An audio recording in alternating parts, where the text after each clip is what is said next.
हर इंसान अपने जीवन में कुछ लक्ष्यों को निर्धारित करता है, जिससे वह अपनी योग्यता और अपनी प्रगति की परख करता है।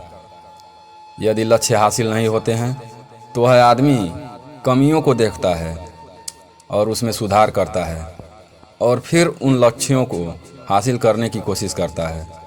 कई लोग अपने लिए लक्ष्यों को निर्धारित करते हैं और उसको पाने के लिए रणनीति भी बनाते हैं, लेकिन वे असफल होते हैं।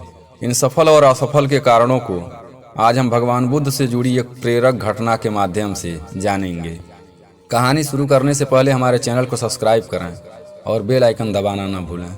आइए कहानी शुरू करते हैं। भगवान बुद्ध को जब ज्ञान की प्राप्ति हो गई तो फिर वे संसार को उस ज्ञान से आलोकित करने के लिए निकल पड़े। भगवान बुद्ध किसी गांव में जीवन के विभिन्न आयामों पर प्रतिदिन वचन देते।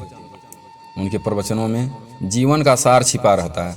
उनकी बातों को लोग बहुत ही ध्यान से सुनते थे। एक व्यक्ति प्रतिदिन तथागत बुद्ध के प्रवचनों को सुनने जाता है। काफ़ी समय बीत जाने के बाद भी उसने अपने अंदर कोई विशेष बदलाव नहीं पाया। इससे परेशान होकर वह एक दिन बुद्ध के पास गया और बोला, भगवान, मैं लंबे समय से एक अच्छा इंसान बनने के लिए आपके प्रवचनों को सुनता रहा, लेकिन इससे हमें कोई विशेष लाभ नहीं हुआ।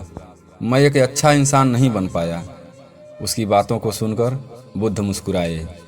उन्होंने उसके सामने उसके गांव का नाम, वहां तक की दूरी, वह वहां कैसे जाता है आदि जैसे प्रश्नों की झड़ी लगा दी। जब बुद्ध ने उससे कहा कि क्या वह यहाँ बैठे बैठे अपने गांव पहुंच जाएगा, तो वह झुंझला गया। उसने कहा कि ऐसा तो बिल्कुल भी संभव नहीं, उसे वहां तक पहुंचने के लिए चलकर जाना ही होगा। इस पर भगवान बुद्ध ने कहा कि अब आपको अपने प्रश्न का उत्तर मिल गया होगा। यदि आपको अपने गांव का रास्ता पता है, लेकिन इस जानकारी को व्यवहार में लाए बिना वहां नहीं पहुंचा जा सकता, उसी प्रकार यदि आपके पास ज्ञान है और आप इसको अपने जीवन में अमल में लाए बिना एक बढ़िया इंसान नहीं बन सकते। ज्ञान को अपने व्यवहार में लाना आवश्यक है। इसके लिए आपको दृढ़ निश्चय के साथ निरंतर प्रयास करना होगा। जब तक आप अपने ज्ञान को अपने व्यवहार में नहीं लेंगे, तब तक आपको लक्ष्य की प्राप्ति नहीं हो सकती।